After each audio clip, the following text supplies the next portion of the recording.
Shalom, pagi bersama tundukkan kepala, pejamkan mata sejenak. Tiada kata yang manis selain ucapan syukur pada Bapa di surga.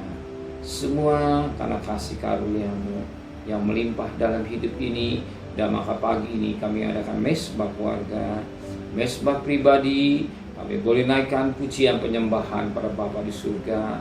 Dan Roh Kudus mengurapi hamba-Mu, mengurapi kami yang mendengarkan, sekalipun renungan firman-Mu singkat tapi jadi berkat buat kami. Maka sucikan hati dan pikiran kami, dan kami juga boleh naikkan doa syafaat kepada Bapa di surga. Haleluya. Amin. Shalom, pagi. Mari sama-sama kita akan membaca firman Tuhan. Lukas pasal 16. Lukas pasal 16 ayat 19 sampai ayat 31. Lukas pasal 16 ayat 19 sampai ayat 31. Orang kaya dan Lazarus yang miskin. Ada seorang kaya yang selalu berpakaian jubah ungu dan kain halus, dan setiap hari ia bersukaria dalam kemewahan.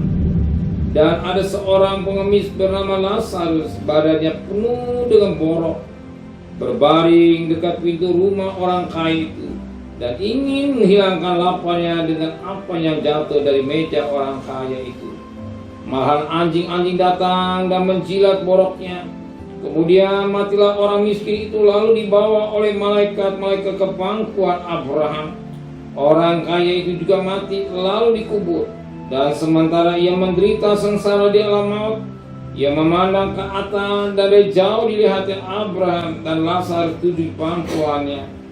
Lalu ia berseru katanya, Bapa Abraham, kasihlah aku, suruhlah Lazarus supaya ia mencurahkan ujung jarinya ke dalam air dan menyejukkan lidahku, sebab aku sangat kesakitan dalam nyala api ini. Tetapi Abraham berkata, anak, ingatlah bahwa engkau telah menerima segala yang baik waktu hidupmu, sedangkan Lazarus segala yang buruk. Sekarang ia mendapat hiburan dan engkau sangat menderita. Selain daripada itu, di antara kami dan engkau terbentang jurang yang tak terseberangi, supaya mereka yang mau pergi dari sini kepadamu, ataupun mereka yang mau datang dari situ kepada kami, tidak dapat menyeberang. Kata orang itu, kalau demikian, aku minta kepadamu Bapa, supaya engkau menyuruh dia ke rumah ayahku, sebab masih ada 5 orang saudaraku, supaya memperingatkan mereka dengan sungguh-sungguh, agar mereka jangan masuk kelak ke dalam tempat penderitaan ini. Tapi kata Abraham, ada pada mereka kesaksian Musa dan para nabi. Baiklah mereka mendengarkan kesaksian itu. Jawab orang itu, tidak Bapak Abraham. Tapi jika seorang yang datang dari antara orang mati kepada mereka, mereka akan bertobat. Kata Abraham padanya, jika mereka tidak mendengarkan kesaksian Musa dan para nabi, mereka tidak juga akan mau diyakinkan, sekalipun oleh seorang yang bangkit dari antara orang mati. Kita melihat suatu ketika manusia harus mati. Manusia satu ketika harus mati atau meninggalkan dunia fana. Tetapi jadi masalah ketika mati, mata yang melihat apakah di pangkuan Bapak Abraham atau di neraka. Ini jadi pertanyaan. Sering manusia lupa di dunia ini. Dia berfoya-foya, dia lupa tentang hidup yang kekal. Dia tidak memikirkan hidup yang kekal. Yang penting berfoya-foya, lupa akan akhir hidupnya. Suatu ketika dia mati. Ketika dia mati, yang terjadi, ternyata dia ada di api api. Dan dikatakan dalam firman Tuhan, setetes air pun gak ada.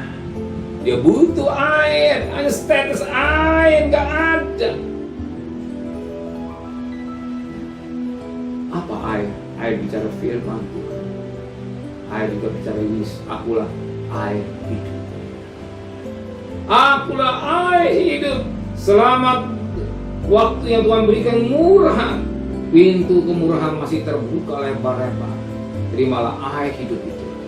supaya kita boleh dipuaskan oleh air firman Tuhan atau Yesus Kristus dalam hidup kita.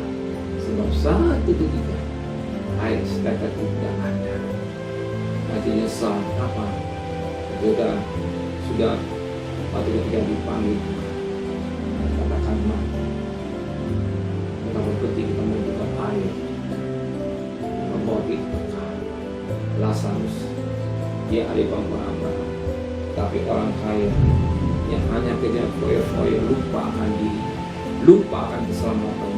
Ketika dia mati, setetes air pun tidak ada. Setetes air pun tidak ada. Sebagaimana Alkitab berkata pada ayat 24, lalu orang kaya itu berseru, katanya, Bapak Abraham, kasihlah aku sumber Lazarus, supaya Lazarus mencelupkan ujung jarinya ke dalam air dan menjulurkan lidahku, sebab aku sangat kesakitan dalam nyawa. Puji Tuhan, selama pintu kemurahan masih dibuka, hargai air itu. Seorang yang sangat diberkati Tuhan, seorang bahagia, menghargai air hidup Tuhan. Amin. Mari sama-sama Tuhan berdoa. Biar air hidup itu terpengaruh dalam hidup kami. Kami menghargai akan firman dengan baik. Kami menghargai akan pribadi Engkau dengan baik Tuhan. Kembalikan besok pagi tubuh yang sehat dengan tidak kurang satu apapun Tuhan. Berkati Bapak Presiden, para Menteri, para Gubernur, para Bupati, para Wali Kota, para Camat, para Lurah, pada RW, pada RT, para medis, pada Polri. Berikan mereka hikmat yang dari surga. Peristiwa takut pada Tuhan. Sedang kekasih, terimalah berkat nikmat dari Allah Bapa, cinta kasih sayang dari Tuhan Yesus Kristus, dan berkat Roh Kudus menyertai saudara mulai hari ini sampai Maranatha Tuhan Yesus datang. Yang cinta Dia katakan amin. Tuhan memberkatinya.